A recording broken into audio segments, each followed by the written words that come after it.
Hello everyone, एक बार फिर स्वागत है आप सबका हमारे चैनल में। यहाँ पे आज हम बात करने वाले हैं। आप सबको पता है सीटेट का आपका एग्ज़ाम जो नोटिफिकेशन था वो 17 सितंबर को आउट हो चुका है। यानी आप 17 सितंबर से अपना फॉर्म भर सकते हैं।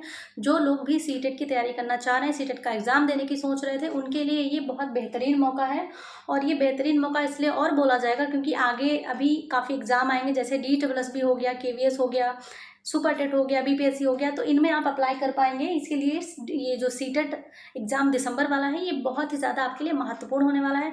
तो यहाँ पे हम बात करेंगे पेपर 1 की, तो बात हम करेंगे ही। उसके साथ साथ पेपर 2 यानी जो साइंस वाले स्टूडेंट हैं उनको कहाँ से चीज़ें कवर करनी है। जो 60 नंबर का साइंस और मैथ आता है, सोशल साइंस के साथ में ही बात करेंगे। उससे पहले हम बात करेंगे यहाँ पे जब आप फॉर्म भर रहे हो तो किन चीज़ों का आपको रखना है ध्यान। सबसे पहली चीज़ तो आपको यहाँ ध्यान रखनी है लैंग्वेज, क्योंकि आपको पता है जो पेपर आपका 1 होता है उसमें आपका CDP होता है, उसमें आपका मैथ्स होता है, उसमें आपका EVS होता है और 60 नंबर का यहाँ पे आपका लैंग्वेज होता है। यानी लैंग्वेज फर्स्ट और लैंग्वेज यहाँ पे आपका सेकंड।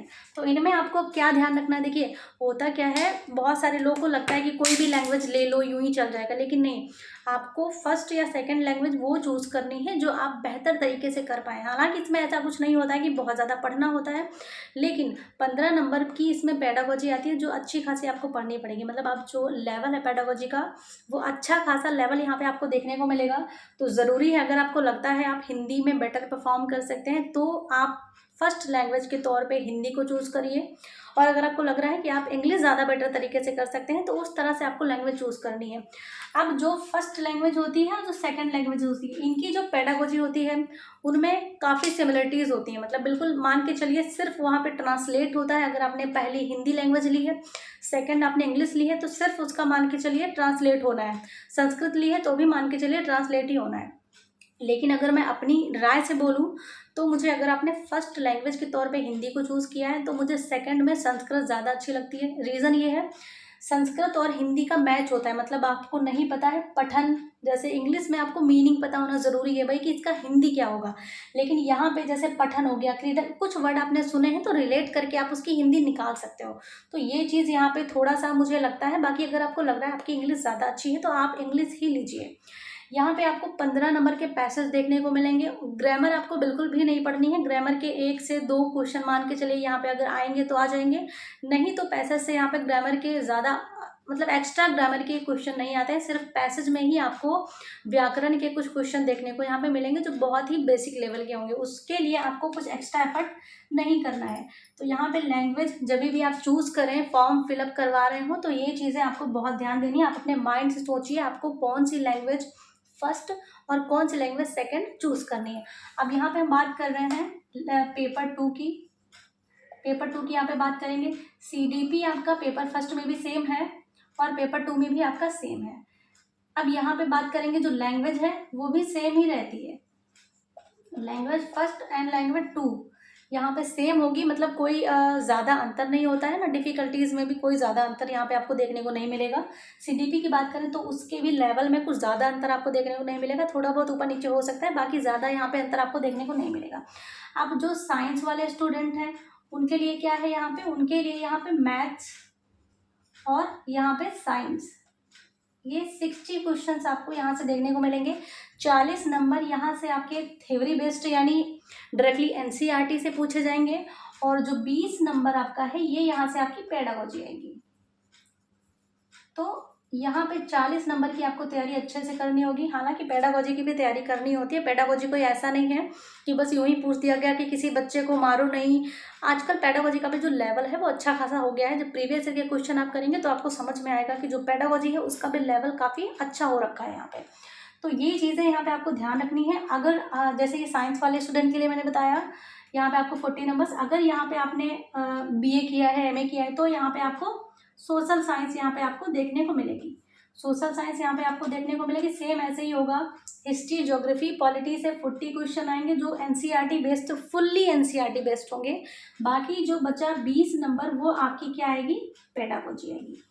तो ये चीज़ें आपको तैयार करनी है। जो साइंस और मैथ वाले स्टूडेंट हैं उनको 6, 7, 8 की एनसीईआरटी कवर करनी होगी। साइंस तो पूरा वहीं से उठा के आता है, मैथ का जो पेडागोजी होती है, जो थ्योरी होती है, जो क्वेश्चंस होते हैं, जो पैटर्न होता है, पूरा एनसीईआरटी बेस्ड चीज़ें आती हैं। एनसीईआरटी की अगर हम बात करें, हमें लग रहा होगा एनसीईआरटी करना बहुत ही मुश्किल काम है, बिल्कुल भी नहीं। आपको बुक लेने की भी इनफैक्ट ज़रूरत नहीं है। मेरा क्या था, अगर आप ठान लो ना तो 2 से 3 दिन में आप एनसीईआरटी अगर साइंस की लेके बैठ जाओ ना तो पूरी कवर हो जाएगी। एक सब्जेक्ट की आप 1 दिन में एनसीईआरटी कवर कर सकते हो, क्योंकि यहाँ पे सब कुछ पढ़ना ही नहीं होता है। जो चीज़ें मेन है वो लिखनी होती है, बाकी हमें छोड़नी होती हैं। और इतना ज़्यादा व्यावहारिक तरीके से चीज़ें दी होती हैं, हिस्टोरिकल चीज़ें दी होती हैं, मतलब स्टोरी टाइप में दी होती हैं कि आपको वहाँ पे इंजॉय आने लगता है। और कहाँ पे क्या है आप समझ जाएंगे कि कौन सी चीज़ लिखनी है। वहाँ पे गोला बना होता है, मतलब चौकोर तरह का, उसमें इंपॉर्टेंट चीज़ें दी होती हैं। तो आपको बस एक प्रीवियस ईयर तो आप कर लीजिएगा, जिससे आपको पता चल जाएगा कि भाई एनसीईआरटी से क्वेश्चन कैसे आते हैं। जब आप पढ़ रहे होंगे तो आप वहाँ से जैसे नोट्स बना रहे हैं तो आपको ईजी हो जाएगा, नहीं तो फिर समझ में नहीं आएगा क्या लिखना है क्या छोड़ना है। तो वो चीज़ें यहाँ पे ध्यान रखनी है। सेम ऐसे ही जो एसएसटी यानी सोशल साइंस के स्टूडेंट हैं उनको भी यही चीज़ें फॉलो करनी है। उनको भी जो 6, 7 अर्थ की एनसीईआरटी कवर करनी है। बिना एनसीईआरटी के आप पेपर 2 में अच्छा स्कोर नहीं कर पाएंगे। अभी आपके पास 2 महीने हैं। 15 दिन में आप एक टारगेट बना लीजिए कि भाई 1 महीने में हमें पूरा अपना सिलेबस कंप्लीट कर लेना है, जो भी मोस्ट इंपॉर्टेंट चीज़ें हैं। 1 महीने हमें सिर्फ प्रैक्टिस करनी है अपना प्रीवियस ईयर का, और हमें रिवीजन करना है। तो ऐसे टारगेट सेट करेंगे तब जाके आप जो सीटेट है उसको क्रैक कर पाएंगे। ऐसा बिल्कुल भी नहीं बोलेंगे कि सीटेट बहुत ज़्यादा टफ है, क्योंकि ये एलिजिबिलिटी टेस्ट है। ये ऐसा नहीं है कि डायरेक्टली यहाँ से आपको जॉब मिलने वाली है, लेकिन इसको बहुत हल्के में भी नहीं ले सकते हैं। जो लोग बहुत ही इसको लाइट लेते हैं कि भैया नहीं ऐसे ही हो जाएगा, बिना पढ़े हो जाएगा, उनका भी सीटेट क्लियर नहीं हो रहा है। भाई 23 से 24 लाख अगर फॉर्म डल रहे हैं, उसमें सिर्फ 3 लाख 3.5 लाख लोग यानी अभ्यर्थी वहाँ पे पास आउट हो रहे हैं, बाकी 20 लाख से अधिक अभ्यर्थी वहाँ पे फेल हो रहे हैं। तो रीज़न होंगे वहाँ पे, मतलब या तो आप सीरियस नहीं ले रहे हो, आप पढ़ नहीं रहे हो। तो मेन चीज़ आपको करनी है, सिलेबस के अकॉर्डिंग पढ़ना है, नोट्स बनाने हैं, रिवीजन करना है। और जो एनसीईआरटी है जो पेपर 2 में है, पेपर फर्स्ट की बात करें तो यहाँ पे भी ईवीएस के लिए आपको कक्षा 3, 4, 5 की एनसीईआरटी करने की ज़रूरत है। यहाँ पे भी आपको पेपर फर्स्ट में जो ईवीएस है उसके लिए एनसीईआरटी करनी पड़ेगी। एक अगर मान के चलो 2 दिन नहीं लगेंगे आपको, आप जो 1 to 5 वाली एनसीईआरटी है ईवीएस की कवर कर लेंगे पूरी तरह से।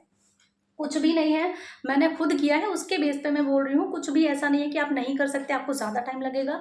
बहुत ही कम टाइम में बहुत ही इंटरेस्ट मतलब आपको आएगा पढ़ने में, और ईजिली आप वहाँ पे चीज़ों को कर लेंगे। तो ये चीज़ें आपको करनी है। लैंग्वेज पे ध्यान रखेंगे, आपको ध्यान ये देना है कि कहाँ पे हम स्कोर अपना ज़्यादा कर सकते हैं। जैसे आपको पता है यहाँ पे पैसेज में 15 नंबर का पेपर, लैंग्वेज फर्स्ट में 15 नंबर का, यानी 30 नंबर का आपका तो सिर्फ पैसेज ही आ गया। उसमें से व्याकरण के जो भी प्रश्न आएंगे इतने ईजी आएंगे कि आप कर लेंगे उसको। थोड़ा बहुत एक बार अगर आपको लग रहा है आप भूल रहे हैं तो आप एक बार रिवाइज कर लीजिए व्याकरण, जो भी चीज़ें आई हैं आप प्रीवियस ईयर करेंगे तो आपको पता चल जाएगा। जैसे कि जो बिगनर्स होंगे उनको नहीं पता है कि भाई चीज़ें कैसी आती हैं, पेडागोजी कैसी आती है, कैसे प्रश्न पूछता है, तो आप ऐसा करिए, आप जो पिछले पेपर हो चुके हैं वो देख लीजिए 1-2 बार, आपको पता चल जाएगा कि लेवल क्या है, कैसे प्रश्न कहाँ से निकल के आ रहे हैं, किस टॉपिक से कैसे प्रश्न आ सकते हैं। तो वो आपके लिए काफ़ी चीज़ें ईजी हो जाएंगी। तो कोई भी रिस्क लेने की ज़रूरत नहीं है। प्रॉपर जो एक वे होता है उसको फॉलो करके आपको अपनी स्ट्रेटजी तैयार करनी है। उसके बेस पे आप पढ़ेंगे तो डेफिनेटली आप पास आउट ही नहीं करेंगे, आप अच्छा स्कोर भी करेंगे। लोग यहाँ पे पास नहीं हो पाते हैं, मतलब फेल हो जाते हैं। तो यहाँ पे आप सिर्फ ना कि पास होंगे बल्कि आप बहुत अच्छा स्कोर भी करेंगे। तो एक रणनीति अपने माइंड में सेट करनी है, उसके बेस पे चीज़ें करनी है और देखना है कहाँ पे हम अच्छा स्कोर कर सकते हैं। जैसे सीडीपी में अच्छा स्कोर करा जा सकता है। लैंग्वेजेस में जो पेडागोजी होती है वो थोड़ा टफ जाती है, लेकिन 30 नंबर का जो है उस पर हम ज़्यादा वर्क कर सकते हैं। और अगर एक लैंग्वेज की, यहाँ पे 2 लैंग्वेज हैं लेकिन पेडागोजी अगर हमने एक की तैयार कर ली तो हमारी जो दूसरे की है, दूसरे लैंग्वेज की, उसकी तो फ्री में ऐसे ही हो जाएगी। तो वो चीज़ें हमें ध्यान देके अपने माइंड को थोड़ा सा क्या कहते हैं उसको उस तरह से बना लेना है कि भाई ऐसे ऐसे हमें करना है, ऐसे ऐसे हमें अच्छा स्कोर करना है। कम से कम बहुत ज़्यादा स्कोर नहीं तो सीटेट को पहले अटेम्प्ट में आपको पास तो करना ही, ऐसा माइंडसेट बना के आपको अपनी तैयारी को आगे बढ़ाना है। तो ये था आज का हमारा वीडियो, कैसा लगा ज़रूर बताइएगा। मिलते हैं नेक्स्ट वीडियो में। Thank you so much.